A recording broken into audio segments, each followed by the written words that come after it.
We mentioned this in the opening of the show. We witnessed one of the worst playoff collapses in NFL history this past weekend as the Chargers took on the Jacksonville Jaguars in Jacksonville, and the Chargers were up 27 to nothing at one point in this game in the second quarter.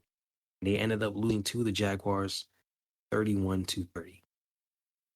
Yeah, so we talked about this game last week, of course, because we called this our genuine toss-up game, right? We called it Jaguars winning over the Chargers. I had a few people talking to me and saying that was a pick they didn't agree with. They thought the Chargers had much more upside to them. And in the first half, I thought, wow, boy, do I look stupid because it did not feel like a toss-up at all. But I mean, you remember when you look at the regular season endings, right? The Chargers are only one game ahead.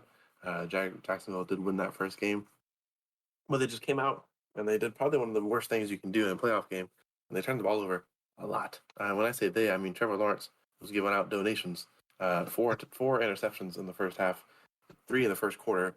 Not good at all. It's really hard to come back from that. As a matter of fact, nobody has ever come back from that. Not in one half. Russell Wilson before has come back from 4 interceptions total in a conference championship game, but 4 picks in one half is generally, that's a lot of momentum built against you immediately, as we just said there, up 27-0. So when sometimes you look at the stat sheet, that doesn't tell you the full story. However, I would personally say looking at the Jaguar stat sheet compared to the Chargers stat sheet in this game, if you didn't watch the game, I mean, maybe Trevor's 4 ends, you'd be like, whoa, no way they won this game. And they won by 1 point, right? So I should also put that in perspective. It's not like they came back and blew them out, but it's still historic. However, the yards and just what the offenses were able to do, it really does look like the Chargers got completely holistically outplayed. Trevor Lawrence, 28 for 47, 288 yards. He threw 4 touchdowns. He did, of course, have those 4 picks. We cannot ignore those at all.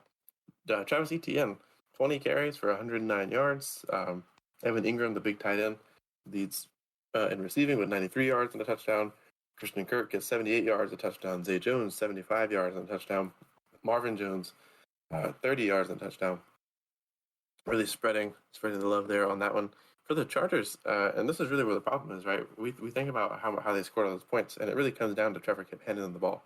So Justin Herbert gets 25 for 43, 273 yards, one touchdown, 0 picks. Technically, by ratio, we would say that would be better than Trevor Lawrence, but he does, I would say, get outplayed by Trevor as the second half takes effect. And then the rushing game is really where you can see it. Austin Ekeler, 13 carries, 35 yards, 2 touchdowns. Major, right? He puts up, essentially gives the Chargers 14 points right there.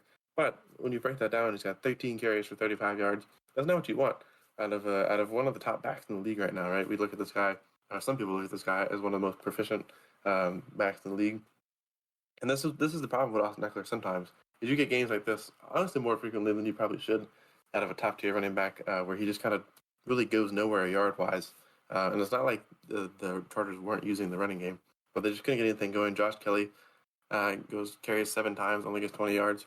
Receiving, they're also led by their big tight end, Gerald Everett, gets 109 yards and a touchdown.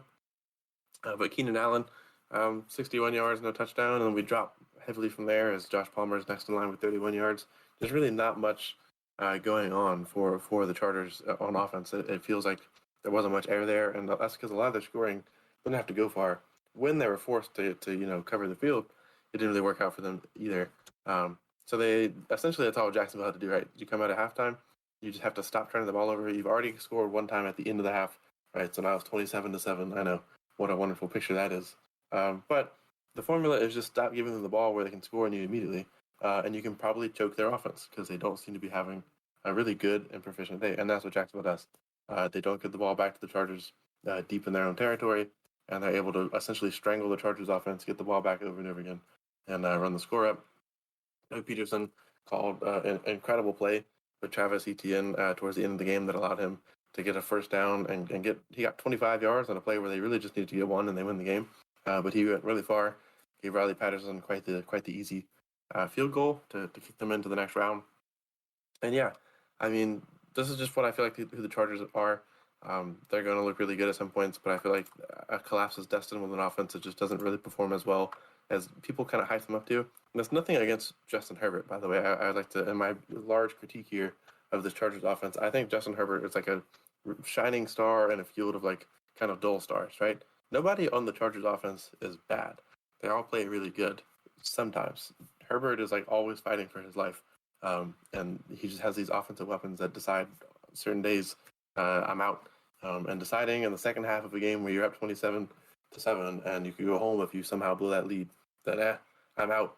It was a really bad time to decide I'm out, and that's what the Chargers offense does. Herbert, you could tell, was putting a lot of effort in there. Was really trying to win. I know Herbert has a cult-like fan base, so I really like to say that I'm not saying that Herbert is bad by any means. But this type of thing can't be fully on the defense, right? You keep getting the ball back. You're already up so high. You just have to keep getting downfield. Honestly, you get downfield and you put up one more field goal, you win this game, right? It would be 33-31 in that theoretical scenario. So I definitely have to blame the defense for allowing the Jaguars to feast so well in the second half, but you have to put some shine on this offense and say, hey guys, you were up 27-7, 27-0 at one point. You got the ball back multiple times. As a matter of fact, some parts towards the end of the game, the Jaguars kind of handed it to you a few times. And instead, you just do nothing. You don't get back down the field. You score one field goal early in the second half, never find the end zone again. And the defense deserves a huge blame for this game. The coaching deserves a decent amount of blame. But I would be remiss to say that the offense does not also deserve blame. They are a huge part of this. You're up that high, you have to keep scoring the points. You can't let the team come back and you never answer. And it's really, this was a holistic, entire organizational collapse. Probably one of the worst ones I have witnessed. That was long, but over to you now. Yeah, so I mean, just starting from the beginning, if you look at these drives, you mentioned it. After every interception, where they did score, it didn't really have to do that much. So first interception, they got a touchdown off of a drive that was, just 2 plays, 18 yards. Austin Eckler, uh, he had 13 yards on that rushing touchdown, and overall he had 35. So did score twice, but a lot of his yards just came off of just that one play. Like about a third of his yards came off of one touchdown run. So kind of interesting there. So overall, I mean, obviously 2 touchdowns are nice, and he seems pretty automatic when you put him in the end zone. But overall, it wasn't the greatest game for him, of course. So just 2 plays, 18 yards on that first drive after getting an interception. The next drive, they get another pick. They go about 60 yards, but they only end up with a field goal there. So no touchdown. The next interception, they have a 3-play drive for 16 yards. Again, Austin Eckler scores off of 6 yards running. Just 16 yards on that drive, though. So again, not going too far. Ironically, they get a punt return and then go have their longest drive for a touchdown, which is 62 yards. Not off an interception, though. And then they had an interception. Again, they didn't do anything with it. They had the punt. But then got a recovery off the muff punt and turn around and keep the field goal. Only got 1 yard on that drive, 4 plays. So pretty much the majority of their scoring drives, they really didn't have to go anywhere. So obviously you're not giving your offense the opportunity to have, a lot of stats, but the offense, let's not act like the offense was going up and down the field and destroying them. They were getting these picks in their own territory and then doing what you should do after getting a turnover. That's scoring at least a field goal when you're in your opponent's territory that far up. So you're not criticizing them there, but they did what they were supposed to do there. It's not really, but again, it's not like their offense is really killing it other than that one 62-yard drive. So that's part of the reason why it's not. I mean, it was surprising, obviously, to see them collapse, but it's not as crazy because if you really look into it again, it's not like their offense was that great. It's just that they got so good a field position after every interception and turnover, they didn't have to go too far. So you really didn't have to see too much of their offense in the first half. But in football, it really doesn't matter, how long your drive is, whether you score or not. That's what you're looking for. That's all they really care about. But that did become a problem in the second half when obviously Trevor's finally stopped turning the ball over and stopped giving them donations, as you put it. Once he stopped doing that, Chargers themselves, they didn't turn the ball over either. So it was really just a matter of the offense, once again, not really doing much of anything. And then the Jaguars offense scored on four straight drives, really five straight drives going back to that last possession of the first half.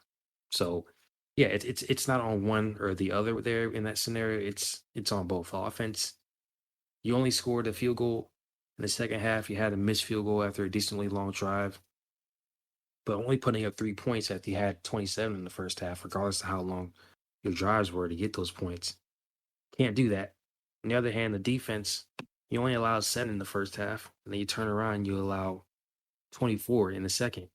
So that's how this works. This is a combination of both things. It's not just one or the other. The offense and the defense both wet the bed here to cause this collapse. And you would have thought, if in order to collapse like this, you would have thought that the Chargers would have to turn the ball over. But again, they didn't. Neither team did, unless you want to, count the missed field goal there. But as far as turnovers go, there weren't any in the second. So this was literally just Jaguars offense being great, not turning the ball over anymore. The Chargers offense themselves not doing anything. And it had to be an uncomfortable ride um, back to, I was about to say San Diego, back to Los Angeles. And obviously they are going to be looking for an offensive coordinator now. They fired Joe Lombardi, who was their offensive coordinator after this collapse just a couple of days ago. And you mentioned it, Justin Herbert. This isn't really a criticism of him, but you are the quarterback of the team, and you have to take some blame when you're not really doing anything in the second half. Obviously, the lack of running game by Austin Eckler, other than those two scores, didn't help. And we mentioned this when we did our pick. We did pick the Jaguars in this game. It was just the way they did it that was the surprise, of course. Without Mike Williams, which shouldn't have been injured in the first place if he hadn't been playing last week. But well, obviously, since Brandon Staley's going to be staying there, I guess it doesn't really matter too much now. He's not going to take a hit for that. But Yeah. not having Mike Williams there obviously hurts. The run game not working. Gerald Everett and Keenan Allen are really your only weapons at that point. So, I mean, they had good games, but it didn't really matter in the end. So, Chargers, they're going to, again, obviously be looking for an OC in the offseason.